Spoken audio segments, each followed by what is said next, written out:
Hello friends, ഒത്തിരി ഒത്തിരി സ്വപ്നങ്ങൾ സീരിയലിൻ്റെ ഇന്നത്തെ പ്രമോ റിവ്യൂയിലേക്ക് എല്ലാ കൂട്ടുകാർക്കും സ്വാഗതം. അങ്ങനത്തേനെ വർഷയെ കാണാനായിട്ട് അതിയായിട്ട് ആഗ്രഹിക്കുകയാണ് കേട്ടോ വിവേക്. അതിനുവേണ്ടി വർഷയ്ക്കൊരു സമ്മാനമൊക്കെ എത്തിക്കുന്നുണ്ട്.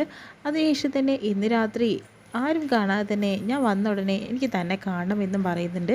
താൻ വാതിൽ തുറന്ന് വന്നേ പറ്റുള്ളൂ, ഞാൻ വിളിക്കുമ്പോൾ എന്ന് പറയുന്നുണ്ട് കേട്ടോ. അങ്ങനെ വിവേകിൻ്റെ ആ ഒരു സ്നേഹം മനസ്സിലാക്കിയ വർഷ എന്തായാലും വിവേക് വരുമ്പോഴത്തേനും എണീക്കുന്നുണ്ട് കേട്ടോ. പക്ഷേ വാതിൽ തുറക്കുന്ന വർഷ ഒരു ഞെട്ടിക്കുന്ന സംഭവമാണ് അവിടെ കാണുന്നത്. താൻ വിവേകിനെ സ്നേഹിച്ച് തുടങ്ങുമ്പോഴത്തേനും അവിടേക്ക് കാണുന്നത് തൻ്റെ മുൻ കാമുകനെയാണ് കേട്ടോ. അങ്ങനെ കാണുമ്പോൾ വർഷ ആകെ ഞെട്ടുന്നുണ്ട്. അയാൾ വരാൻ വേണ്ടിയിട്ട് വർഷ ഒത്തിരി കാത്തിരുന്നതാണ്, സ്നേഹിച്ചതാണ്. പക്ഷേ അയാളുടെ മുഖം പതിയെ പതിയെ മറന്നു തുടങ്ങുന്നതായിരുന്നു.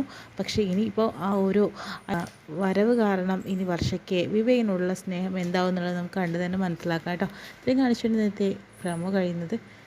എൻ്റെ അമ്മേ